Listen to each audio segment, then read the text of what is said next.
자, 오늘도 하나님께서 우리에게 큰 은혜 주실 줄로 믿습니다. 지난 시간 우리는 사무엘이 이스라엘 백성에게 너희가 하나님을 제대로 섬기고 싶다고 하면 바알과 아스타롯을 다 제거하라, 이제 그렇게 말하는 부분까지를 다뤘습니다. 자, 오늘은 거기 이어지는 사무엘의 말입니다. 사무엘상 7장 5절과 6절입니다. 사무엘이 이르되 온 이스라엘은 미스바로 모이라. 내가 너희를 위하여 여호와께 기도하리라 하매 그들이 미스바에 모여 물을 길어 여호와 앞에 붓고 그날 종일 금식하고 거기에서 이르되 우리가 여호와께 범죄하였나이다 하니라. 사무엘이 미스바에서 이스라엘 자손을 다스리니라. 자, 회개라고 하는 것은 기도와 함께 갑니다. 사무엘이 온 이스라엘을 모이라고 하면서 한 말이 뭐예요? 내가 너희를 위하여 기도하리라. 기도하리라. 여러분, 기도처럼 실제적인 게 없어요. 이걸 아는 사람한테는 정말 실제적 조치가 기도입니다. 기도. 이걸 아는 사람한테는 너무너무 분명하게 눈에 그냥 확 띄는, 이걸 하느냐 마느냐가 모든 걸 결정짓는다 싶을 정도로 중요한 게 기도거든요. 하지만 이걸 모르는 사람에게는 이 기도라고 하는 게 그게 그렇게 대단한 의미가 있나? 몸을 움직여야지, 그렇게 생각한단 말이에요.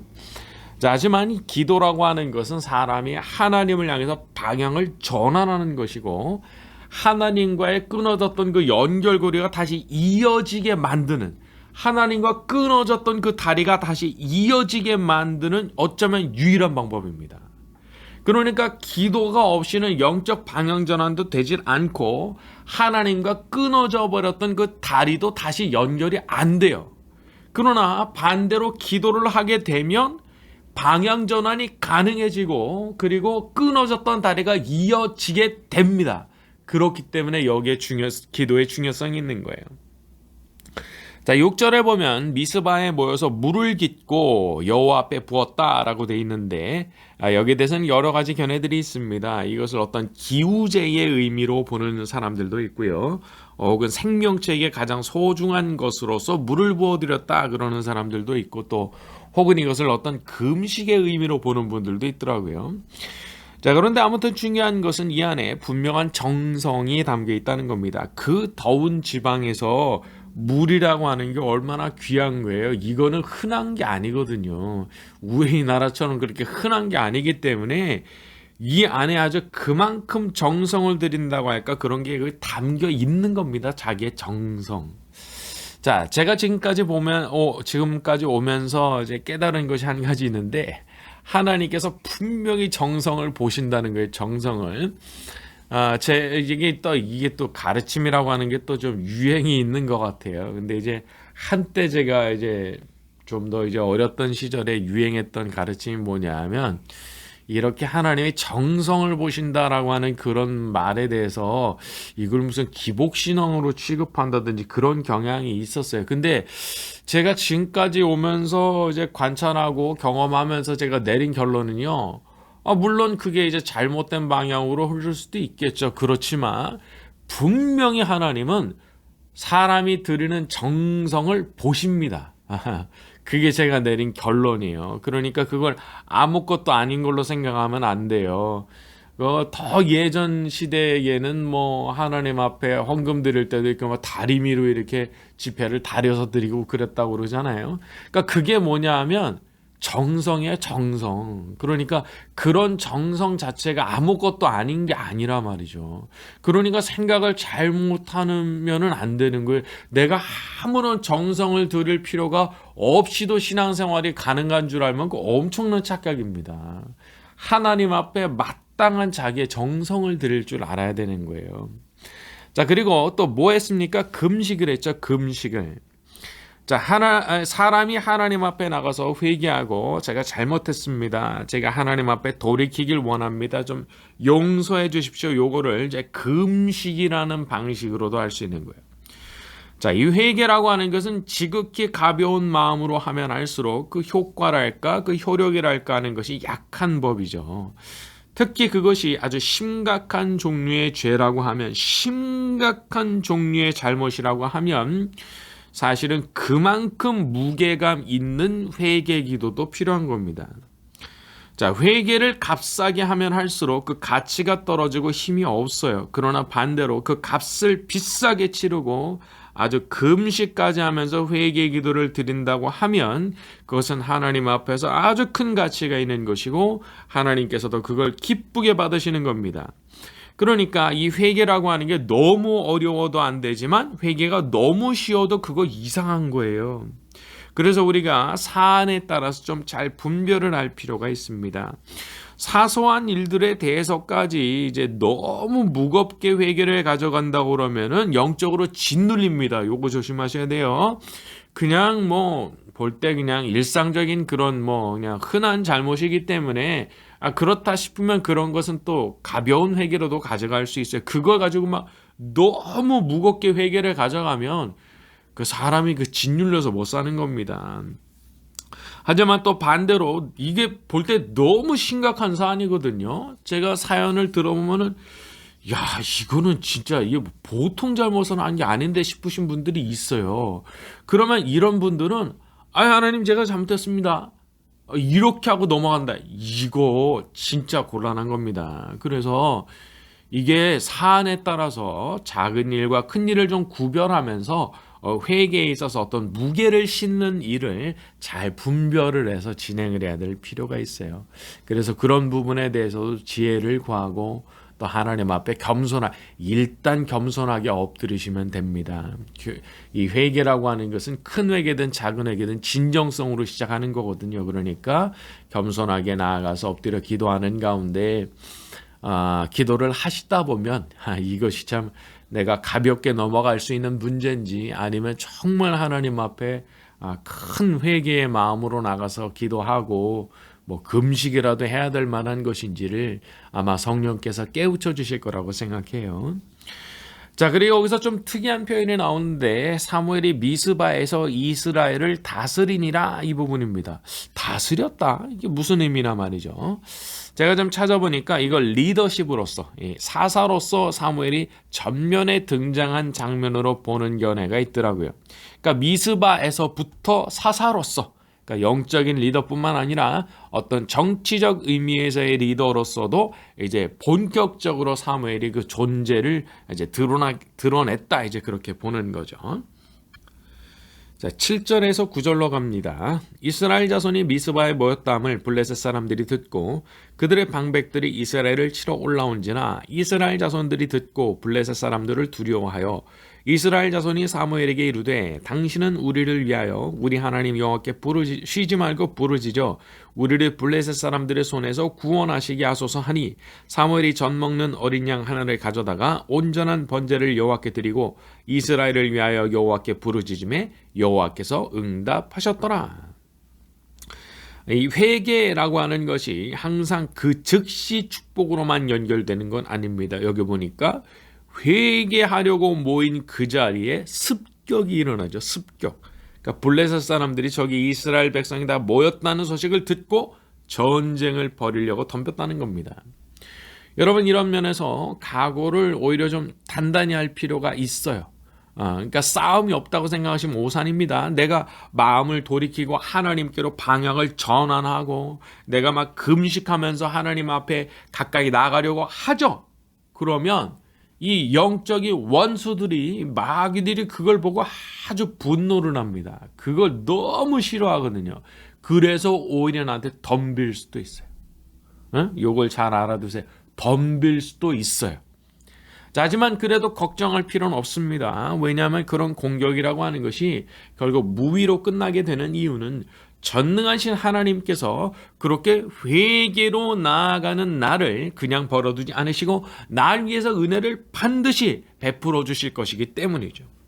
9절에 이스라엘을 위하여 부르짖음에 여호와께서 응답하셨더라.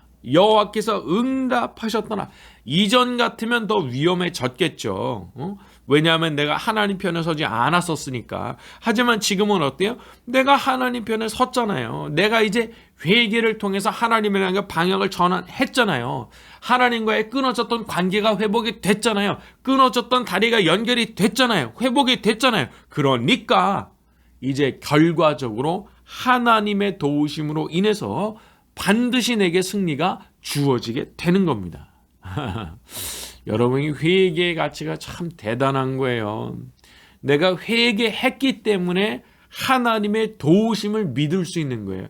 분명히 나를 도와주신다. 그걸 믿을 수 있어요. 왜? 내가 회개하니까. 하나님은 회개하는 사람을 외면하지 않으시거든요. 정말 자기의 중심으로 회개했다만 하나님은 그걸 외면하지 않으시는 분이기 때문에 마귀가 덤벼도 이기게 됩니다. 결국은 이기게 되는 거예요. 그게 어떤 문제라고 해도, 적들이 어떤 식으로 싸움을 걸고 몰려온다고 해도 전능하신 하나님께서 나와 함께 싸워주시고 또 내가 부르짖을 때 내게 응답 주실 것이기 때문에 반드시 이기게 될 줄로 믿습니다. 자, 이제 10절과 11절로 갑니다. 사무엘이 번제를 드릴 때 블레셋 사람이 이스라엘과 싸우려고 가까이 오매 그날에 여호와께서 블레셋 사람에게 큰 우레를 발하여 그들을 어지럽게 하시니 그들이 이스라엘 앞에 패한지라. 이스라엘 사람들이 미스바에서 나가서 블레셋 사람들을 추격하여 벳갈 아래에 이르기까지 쳤더라. 자, 그날에 여호와께서 큰 우레를 발하여 그들을 어지럽게 하셨다라고 되어 있죠. 자, 하늘에서부터 도움이 내려옵니다. 그렇게 부르짖으면서 하나님의 은혜를 간구하고 제사를 올렸을 때 그때 하늘로부터 응답이 내려옵니다, 여러분. 생각해 보세요. 이거 참 장관 아니었겠어요? 그냥 부르짖는 이스라엘과 사무엘, 그리고 하나님 앞에 번제가 드려지고 하늘에 시커멓게 구름이 덮이면서 막 천둥이 내리치고 그랬다며 이 블레셋 사람들이 얼마나 놀랐겠어요. 기도가 아무것도 아닌 게 아닙니다. 기도를 통해서 하늘에서부터 천둥이 치고 우리를 대적하던 적들을 그냥 공포로 몰아넣는 일이 기도를 통해서 일어나기 때문에 그래요. 저 위로 올라가서 보게 되면은 이스라엘 백성이 사무엘에게 요청을 합니다. 쉬지 말고 부르짖어 구원하시게 하소서. 쉬지 말고 부르짖는 일 얼마나 다급해요. 얼마나 간절해요. 부르짖는데 그냥 쉬질 못하고 그렇게 부르짖는 거, 그게 진짜 기도예요. 때로 우리의 기도는 정말 여기 나오는 것처럼 쉬지 않고 부르짖는 기도해야 됩니다. 왜? 급하니까. 너무 급하니까. 뭐 앞뒤 잴 여유가 없어요. 그냥 막 목이 터져라고 그냥 부르짖는 거예요. 배가 아프도록 부르짖는 거예요. 그런데 하나님께서 그런 기도에 응답하시는 겁니다. 참 그 처절한 기도가 필요할 때가 있거든요. 처절한 기도. 근데 참 거기 소망이 있어요. 여러분, 처절한 기도를 드리는 사람 하나님께서 외면하실 것 같으세요? 사람도 너무 처절한 모습을 보이는 사람이 있으면 그 사람한테 이렇게 긍휼을 베풀어 줍니다. 그 마음이 안 됐다 싶어서. 하나님은 더 그러신 거예요, 더. 자, 그래서 이 위기의 상황에서의 기도는 어떤 면에서 보자면 처절해야 되는 거죠. 그냥 막 생명을 걸고 하는 것 같은 그런 느낌의 기도도 드릴 줄 아셔야 되는 겁니다. 자, 그럴 때 하나님께서 우리를 위해서도 하늘에서 막 천둥을 내려 보내시고 우리의 적들을 다 흩어버리시는 놀라운 역사를 허락해 주실 줄로 믿습니다. 자, 이제 12절부터 14절로 갑니다. 자, 사무엘이 돌을 취하여 미스바와 센 사이에 세워 이르되 여호와께서 여기까지 우리를 도우셨다 하고 그 이름을 에벤에살이라 하니라. 이에 블레셋 사람들이 굴복하여 다시는 이스라엘 지역 안에 들어오지 못하였으며 여호와의 손이 사무엘이 사는 날 동안에 블레셋 사람들을 막으심에 블레셋 사람들이 이스라엘에게서 빼앗았던 성읍이 에그론부터 가드까지 이스라엘에게 회복되니 이스라엘이 그 사방 지역을 블레셋 사람들의 손에서 도로 찾았고 또 이스라엘과 아모리 사람 사이에 평화가 있었더라. 자, 12절에 사무엘이 돌을 취하여 비석을 세우고 그 이름을 에벤에살이라 불렀다 말을 했어요. 자, 그래서 에벤에살이라고 하는 단어의 뜻은 도움의 돌, 도움의 바위, 그런 뜻입니다. 하나님께서 자기들을 도우셔서 여기까지 우리가 도달했고 승리를 거뒀다라는 것을 기념하기 위해서 세운 비석이죠. 자, 사람의 인생에는 흔적이 있습니다. 그래서 어떤 기념비가 되는 아주 기념비적 사건들이 있죠. 여러분, 하나님의 백성이 되고 자녀가 된 사람들에게는 어떤 방식으로든 이런 기념비적인 승리가 주어지는 때가 있습니다. 하나님의 도우심으로, 오직 하나님의 도우심으로 내가 이 엄청난 승리를 거두게 됐구나. 그걸 그냥 온 마음으로 간증하고 싶은 일들이 생겨납니다. 그게 아주 정상적인 거예요. 이야, 이거 하나님께서 어떻게 나한테 이런 승리를 주셨는지, 이건 하나님께서 하신 일이라고밖에 생각할 수가 없다. 그런 기념비적인 사건들이 일어나요. 여러분, 그걸 믿고 기도하세요. 모든 하나님의 백성들에게, 모든 하나님의 자녀들에게 이거 반드시 주어지는 승리입니다. 이번에도 내가 이겨야 될 싸움이 있다면, 이번에도 내가 넘어가야 될 고비가 있다면 부르짖으세요. 사무엘이 그렇게 부르짖었던 것처럼 부르짖으세요. 그럴 때 반드시 하나님으로부터 도움이 나타나고 그로 인해서 기념비적인 승리를 거두게 될 줄로 믿습니다. 자, 또 13절에 여호와의 손이 사무엘이 사는 날 동안에 블레셋 사람을 막으심에, 자, 누구의 손이 막으신 거예요? 여호와의 손이, 하나님의 손이 막으시는 겁니다. 블레셋 사람들을. 이 블레셋 사람들의 마음은 변한 게 없어요. 어떻게 해서든지 이스라엘을 침공하고 약탈하고 싶은 마음, 그 변하질 않았거든요. 하지만 막으시는 거예요. 그걸 막으신다고요. 누가? 하나님께서. 여러분, 하나님께서 막으시면 막아집니다. 적들이 아무리 이를 갈고 막 무슨 짓을 해도 안 돼요. 안 돼. 어떤 선을 넘어갈 수가 없어요. 그 왜 그렇게 되냐? 하나님께서 막으시니까 그렇게 되는 거예요. 이 사람들은 마음이 변한 게 없어요. 여전히 이를 가는 거 뭐 변한 거 없어요. 하지만 하나님 때문에 그렇게 하지 못하는 거죠. 자, 보호받는 것, 어떤 평화가 유지되게 하는 것, 이것도 다 하나님 손에 있는 겁니다. 하나님께서 막아주실 때 평화가 유지되거든요. 자, 살아가다 보면 우리가 공격을 받을 때가 있습니다. 무슨 이유에서 했는지 모르겠는데 그렇게 나를 공격하려고 달려드는 사람이나 혹은 마귀들을 만날 때가 있어요.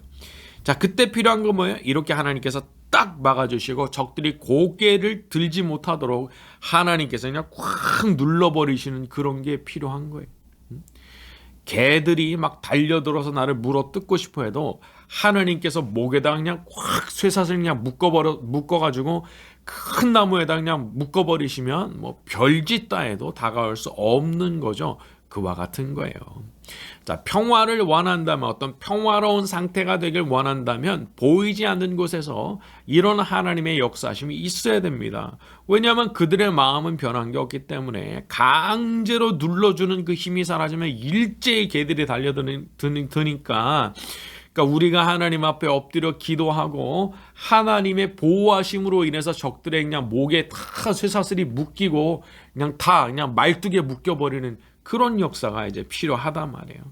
그래서 그런 것들을 위해서 우리가 엎드려 기도할 때 하나님께서 우리에게 평안한 상태도 허락해 주시는 거죠.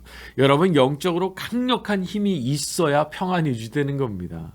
이게 참 사람과 이제 국가 간의 전쟁 같은 것도 뭐 그렇게 얘기를 하죠. 힘이 있을 때 평화가 유지된다고. 마찬가지인 거예요. 그만큼 어떤 강력한 영적인 힘이 딱 비축돼 있을 때 내가 하나님 앞에 단단하게 이렇게 연결돼 있고 또 내가 엎드려 기도할 때 하나님의 역사가 막 나타나고 그럴 때 이제 평화가 유지되는 거거든요. 자, 14절에 보게 되면 블레셋 사람들이 빼앗았던 성읍들이 이스라엘에게 회복이 됐다라고 말을 했습니다. 자, 그런데 그 지역이 어디냐 하면 에그론부터 가드까지도, 에그론부터 가드, 이 두 지역이 이미 나왔던 지역이에요. 사무엘상 6장에 보게 되면은 블레셋이 차지하고 있던 5대 도시 중에 2개가 이겁니다. 에그론부터 가드, 요거 2개 있거든요. 그러니까 하나님께서 축복하시면 뺏겼던 것도 도로 되찾아오는 거예요. 에그론부터 가드까지가 시시한 게 아니에요. 이 블레셋의 5대 도시 중에 2개였다니까요. 그거 다 뺏어온 거예요, 다시. 여러분, 그동안에 이것도 뺏기고 저것도 뺏기셨어요? 전쟁 벌어질 때 하나님께서 역사하시면 그 전쟁을 계기로 해서 뺏겼던 게 다시 다 회복되는 역사가 일어납니다. 한 가지 기억하세요. 전쟁이 벌어졌을 때 전쟁을 치열하게 치르면서 그거 회복되는 거예요. 예? 전쟁이 없는 게 아닙니다. 전쟁 있어요. 전쟁이 피곤하고 힘들고 괴롭기는 하지만 결국 그 전쟁을 통해서, 이 전쟁을 통해서 뺏겼던 거를 다 회복하는 겁니다. 그러니까 이게 참 아이러니한 거예요. 적들이 이렇게 덤비지 않았으면 전쟁 안 일어났을 거잖아요. 근데 덤벼가지고 전쟁이 일어나는데 어라 내가 뺏겼던 것까지 그냥 다시 다 가져오게 되는 거예요. 그러니까 여러분 이게 전쟁이 일어났다고 그래서 뭐 너무 괴로워하고 막 원망하고 그러지 마세요. 어? 그 전쟁이 좋은 결과 가져오면 되잖아요. 어? 전쟁이 나쁜 결과 아니고 좋은 결과. 전쟁이 아니었다면 내가 회복할 수가 없었을 것들을 다 회복하게 되는 역사가 있다고 그러면 이 전쟁 자체가 어떻게 보면 수지 받는 거예요. 수지 맞는 거. 이게 나한테 생겨났던 것 자체가 땡큐인 거예요. 땡큐. 그러니까 하나님 안에 견고하게 내가 서 있기만 하다 그러면은 항상 하나님 앞에 기도하는 사람으로만 살고 있다 그러면 내가 하나님께서 기뻐하시는 삶을 추구하는 삶을 살고 있다 그러면은요 다가오는 모든 어려움들은 사실은 나를 축복하시게 되는 계기가 되는 겁니다. 하나님은 악한 것도 선으로 바꾸실 수 있는 능력이 있는 분이시잖아요. 전쟁 벌어졌어요. 아유 땡큐인 거예요. 이번에 나는 하나님께서 더 큰 은혜 주실 줄로 믿습니다. 그러면서 나가게 되는 거죠. 그리고 그런 간증들은 수도 없이 있어 왔던 겁니다. 하나님의 백성들의 삶에 있어서 여기 뭐 이스라엘 백성들도 그랬잖아요. 자, 우리에게도 전쟁이 일어난다고 할지라도 그것이 오히려 우리에게 그냥 복이 되는 전쟁이 될 줄로 믿습니다. 우리의 잃었던 모든 것들, 뺏겼던 모든 것들을 회복하게 되는 역사가 저와 여러분 모두에게 나타나게 되기를 예수님의 이름으로 축원합니다. 같이 한번 기도하겠습니다. 하나님 아버지께서 함께 하시면 그 모든 전쟁이 저에게 복된 전쟁이 될 줄로 믿습니다. 전쟁에 대해서 낙심하거나 주눅들지 않게 하시고 하나님께서 이 전쟁을 통해 회복시키실 것들을 믿음으로 바라보게 하여 주옵소서. 저희가 엎드려 기도할 때도 천둥이 내리치기를 원합니다. 적들이 혼비박산하게 되는 일이 나타나게 하여 주시옵소서. 모든 원수들의 목에 목줄이 채워지게 하시고 옴쭉달싹하지 못하게 하는 역사가 나타나게 하여 주시기를 원합니다. 모든 어려움들이 변하여 간증거리 되게 하여 주시옵소서. 반드시 변화될 줄로 믿습니다. 반드시 변화될 줄로 믿습니다. 반드시 변화될 줄로 믿습니다. 믿음 위에 축복하여 주시옵소서. 각처에 흩어져 있는 우리 모든 성도님들을 기억하여 주시옵시고 성령으로 충만하게 만들어 주시며 기도할 수 있는 능력을 부어 주시옵시고 하나님 앞에 엎드려 기도할 때 하늘의 문이 열리는 놀라운 역사를 경험하게 만들어 주시옵소서. 예수님의 이름으로 기도드렸습니다. 아멘.